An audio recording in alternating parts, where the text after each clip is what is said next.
Well, hi everyone, it's Rob Evans from Studios Personal Training, and I'm just sitting here on the couch enjoying the Easter break, and just wanted to send you a quick message. I've written down 5 things that I think that can really help you get the most out of this Easter, and I've written them down here. And I think the first thing is we're about a quarter of the way through the year, and this time of the year goes by so fast that we get to Easter, and it's not until after Easter that we start to find that our year starts to begin. That is, if you haven't set yourself up already for this part of the year. So we're a quarter of the way through. So what I want you to do is take some time out over this weekend at Easter and have a reflection upon what are the positive things that you've been able to achieve in this first quarter of the year. So too often do we focus on what we haven't done rather than what we have done. So I want you to commit yourself to spending some time thinking about what are the good things that you've done over this first quarter of the year. I know for me personally, I've used the date of the 28th of February, which is now obviously been and gone, to set some clear goals for myself, specifically around my health and fitness.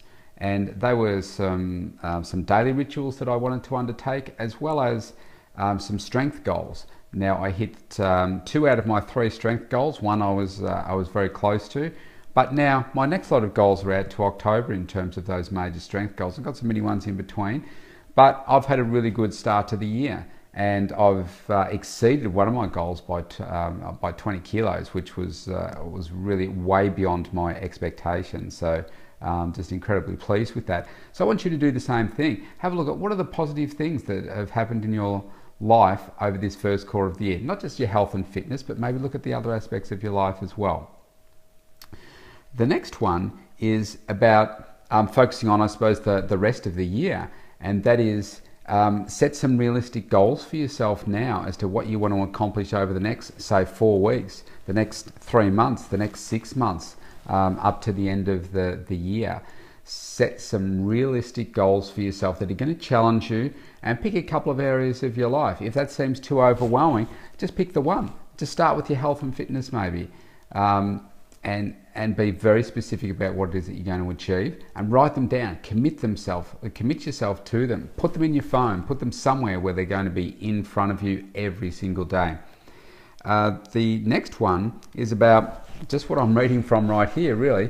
I've got my little post-it note here with my notes, but this is my journal. Now, I would encourage everybody to commit yourself to writing down your thoughts and to writing down daily, weekly, what it is that you've achieved. What are some of the obstacles that you've overcome, and maybe what are some of the challenges that are still there. And you'll be surprised that, make sure that you date all your entries, and as you go back through, you'll be surprised. Go back to the start of this and I look at some of the things that I've written just this year or last year, or even 5-10 years ago, and you look back at them and say, wow, look how far I've grown. And it's really powerful. So I'd really encourage you to start doing that now. And then, like 10 years down the track, 15 years down the track, these might be things that you might want to hand over to your children so that they can see how you've grown, and to start to live your legacy or create their own legacy for their own life.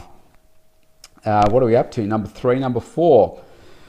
Really important, if you do have children or you are spending time with loved ones this Easter period, is to probably a good way of explaining is to say, be present.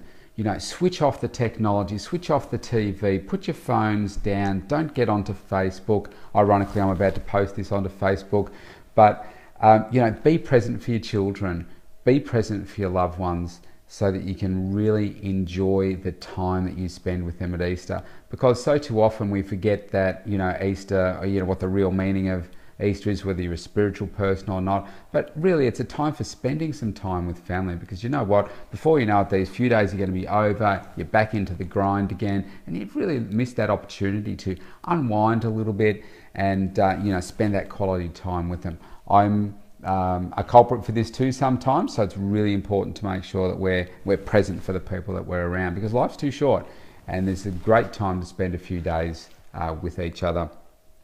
And the last one is, obviously it's Easter, So what happens at Easter? Just like Christmas, there's probably more chocolate at Easter time, but there's going to be chocolate. There's going to be the hot cross buns. Enjoy them. But do you know what? Be active. A lot of people I find that I see that, come back to me after the Easter break and they say, oh, I've eaten so much, I've drunken so much. Well, come back a little less guilt-free this Easter, and get out and do some active things as well. You've got 3-4 days, most of you, or even longer. Get out and do some active things and really enjoy this break, and enjoy some time with the family as well.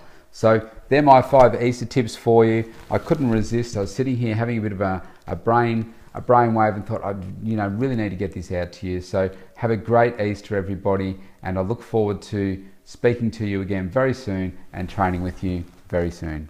Bye bye for now.